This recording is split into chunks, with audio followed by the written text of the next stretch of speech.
People who can't stand change, fossil fuel lovers, petrol car lovers, legacy auto fans, and Tesla haters all have one thing in common. They hate what Sandy Munro says. But more often than not, he is correct. Hello, my friends. Welcome to the Electric Viking. My name is Sam Evans, and great to see you here today. Now, probably wondering, you regular viewers of the channel, why is he wearing that t-shirt? He normally looks much more respectable than that, and you'd be right. This was a present from my brother on my 40th birthday yesterday. So I decided I'd wear it to show him that I appreciate his present. Thanks, Pete. It was a great day. Now, thank you for subscribing, liking the channel, and watching the videos, and commenting as well. I do read most of your comments, not always all of them, but most of them, as honestly, some of you have some very intelligent things to say, and I quite often learn a lot from reading the comment section. Now, Sandy Munro recently shared his thoughts about Tesla's Gigafactory in Berlin, which apparently is set to have cars roll off the production line in December of this year.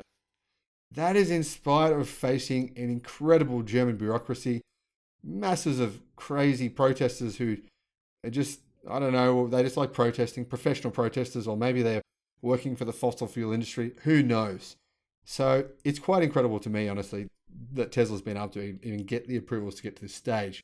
It looks as though they'll actually have final approval to deliver vehicles in December of this year and be producing vehicles with 4680 battery cells early in 2022, in the first quarter of 2022, from what I'm hearing from my sources.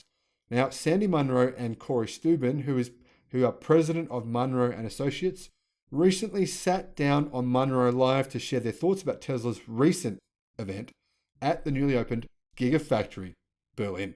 Sandy noted that he had quite a few predictions, and most of those came true. When he says predictions, he's saying predictions for what would happen at Gigafactory Berlin, on how Tesla would actually do things. Now, one of the things that they did was they analyzed Tesla's Gigapress, which obviously Sandy Munro is a fan of. And why wouldn't you be? It's basically taking 70 parts and turning them into one, which has enormous benefits. I made a video about the huge game-changing benefits of using gigapresses to cast large structural parts of a car. I'll put a link in the description below to some of those benefits, because I think you should watch that video. That is one of the most important videos I've made. Some of those key benefits include more structural rigidity, a lighter vehicle. In fact, lighter by so much, I think it's about 400-pound difference, reducing the number of robots, reducing the number of processors, making the car much faster to build. There are so many benefits from a Gigapress. I really think other companies should be doing this, and I'm surprised if they won't be over the next few years. I think you'll find that other companies will start doing this as soon as they can actually write off their old equipment and buy new equipment. While analyzing the Gigapress, Corey noted that you can see some of the paths for the flow of material, and added that there are minute changes compared with what they call a mega casting, which was a gigacasting that they received. He said, "This just shows that Tesla is continually improving. 3 pieces instead of 70, no, not good enough. 2 pieces instead of 70, no, not good enough either. 1 piece is what we need." And so they went out and made it happen. One of the key reasons I'm invested in Tesla is because of their incredible ability to very, very, very quickly adapt, evolve, and change. This is one of the key reasons that other companies are scared of Tesla. They also talked about Volkswagen's production and software weaknesses. Corey brought up a statement by Volkswagen that they read just before filming a video talking about their impressions of Gigafactory Berlin. Volkswagen was bewildered that Tesla is able to manufacture a car in 10 hours compared to 30 hours for their own cars. In fact, the CEO, Herbert Diess, spoke to his 200 managers, with Elon Musk obviously also invited to the meeting and said to them, "We have to change. We're taking too long to manufacture a car. It's taking us 30 hours. It's taking Tesla 1/3 of the time. We have to change what we're doing and fast."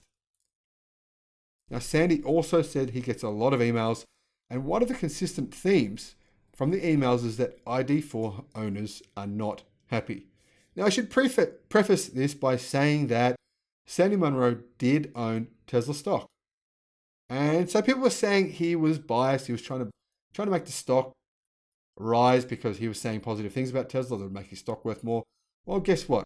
He doesn't own the stock anymore. In fact, he hasn't owned it for quite a long time. So he has no incentive to say these positive comments about Tesla and negative ones about other companies. He's simply an impartial observer. Other companies pay him for his impartial objectivity. That's what he's paid for. He's paid to be objective and tear down vehicles. So I believe that is what he is doing here. Sandy said he gets a lot of emails, and one of the consistent themes from the emails is that ID.4 owners, Volkswagen ID.4 owners, are not happy. Sandy emphasized this point. He said the issue is that there are no software updates. I just made a video about the so-called World EV Car of the Year, which was the Jaguar I-Pace. Now, when that car went on sale, Jaguar told customers walk into the dealer, Jaguar says, "Hey, buy this car. You're going to get over-the-air updates. Your car's going to get better and better and better and better and better," just like Tesla's vehicles. Obviously, they didn't mention Tesla when they use this marketing spiel to sell their cars to customers. By the way, the I-Pace is quite an expensive car. Costs a lot more than a Tesla Model 3. They said, they didn't do. Because it's easier to say and harder to do. So Jaguar I-Pace owners didn't go and tell their friends, "Guess what? My car suddenly got better today." They probably told their friends, "Guess what? Jaguar promised we'll get over-the-air updates, but we didn't get them." Now, the issue with ID.4 vehicles currently is that there are no software updates. One German customer wrote to Sandy and told him that he plans to scrap his ID.4, probably angry, I don't imagine he's really going to scrap it, and buy a Tesla, but he will be shamed for it by his friends or comrades or, I don't know, local German people. After all, he is German and he's buying a Tesla. That might change once Tesla has a factory in Germany. People in Germany might see Tesla vehicles as German if they're being manufactured there. Who knows? So this was disappointing to hear. Yet it shows that Americans aren't the only ones who struggle with materialism and brand loyalty. I personally think customers should buy whatever vehicle they want to buy without shame or ridicule. If you're shaming or ridiculing someone for buying a certain type of car, then you're just an idiot. Let's be honest. A lot of people here in Australia shame other people for not buying a Toyota. They say, "Oh, you bought a Jeep. Oh, you're an idiot. You should have bought a Toyota." These kinds of comments to me are just childish and ridiculous. Now, if you buy a Toyota, in my view, you're supporting a morally bankrupt company that lies about the so-called downsides to EVs, criticizes them because they simply don't manufacture any. So if anything, if you're going to buy a Toyota, yeah, criticize the hell out of those guys, criticize them, smack them around, tell them they're idiots, because let's not support a company that lies about clean energy. Now, apparently this writer told Sandy he wants to see that things are going to change at Volkswagen and that his car, or that cars that are sold from Volkswagen, actually get what's promised, which is over-the-air updates. When he sends emails to Volkswagen, though, he gets no reply. He said, if you want to live in this world, in the new EV world, you're going to have to listen to what the customers have to say, and you're going to have to keep up not only on hard technology, but also the software technology. Now, the truth is, Volkswagen have admitted to the fact that they've struggled with software. They've admitted to the fact that their vehicles, ID.3 and ID.4, sat in parking lots for, I think it was about 4 months, while Volkswagen tried to rewrite the code on those cars, and they struggled with that because car manufacturers don't generally do what Tesla does. they generally outsource the software. So they have all different parts of software and different chips that all plug into each other rather than actually creating that themselves. So that was a big challenge for Volkswagen. Now, Sandy also talked about Gigafactory Berlin being built for 500,000 vehicles per year. He said, this thing is built for 500,000 products per year. Easy. And I've heard different things about what the maximum line speed's going to be. He said every 45 seconds, you're going to see a car come off the line, and they're talking about 3 shifts. So this is 500,000 cars per year easy. And Elon wants to get to, I think, 1/10 of the car population. So that's like 20 million. Well, this confirms what I've been hearing. Solving the Money Problem, for example, YouTube channel, predicts that by 2030, Tesla will be selling 20 million cars per year.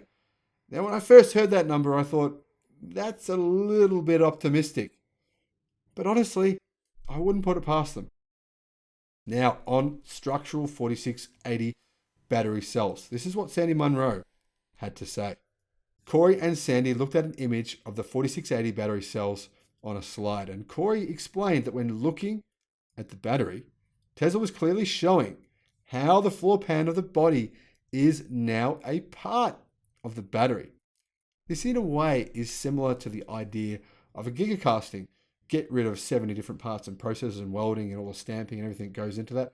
Make it into one product. Now, he said it was essentially redundant material. You had a cover on the battery and then you had a floor on the body underneath. Now you're integrating the structure into the top of the pack, eliminating 2 layers of material that weren't actually necessary. Now, personally, I am very excited to see Gigafactory Berlin open its doors and start producing cars in Europe. One of the reasons for this is this will push manufacturers in Europe to transition more quickly to electric vehicles, because this is going to put huge pressure on other car makers in the region. Obviously, we all know now that if you can afford an EV, buyers will prefer to buy one over an ICE vehicle. Obviously, this will reduce prices of electric cars in Europe. Manufacturing a car there using these new processes, gigapresses, gigacastings, structural battery packs, lithium iron phosphate battery cells is going to reduce costs for Tesla. Now, currently, right now, Tesla has industry-leading margins of around 30%. But Tesla has to ship their vehicles from either Fremont in California, halfway around the world, or from Shanghai, China, halfway around the world, all the way over to Europe.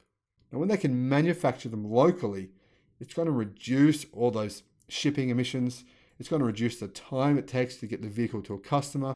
It's going to reduce the cost to Tesla and the cost to the customer. And this is good news. And this will accelerate EV adoption in Europe and, of course, all around the world. And that is good news. Thanks for watching the channel. Thanks for subscribing. Thanks for liking. Thanks for supporting. I really appreciate what you do. And I want to know, though, in the comment section below, what do you think about electric vehicles in Europe? Will we see 50% adoption of electric vehicles in Europe by 2025, as many people are now predicting? I think we will, but let me know what you think in the comment section below. Thanks again for watching, and I'll see you on the next one. Bye-bye.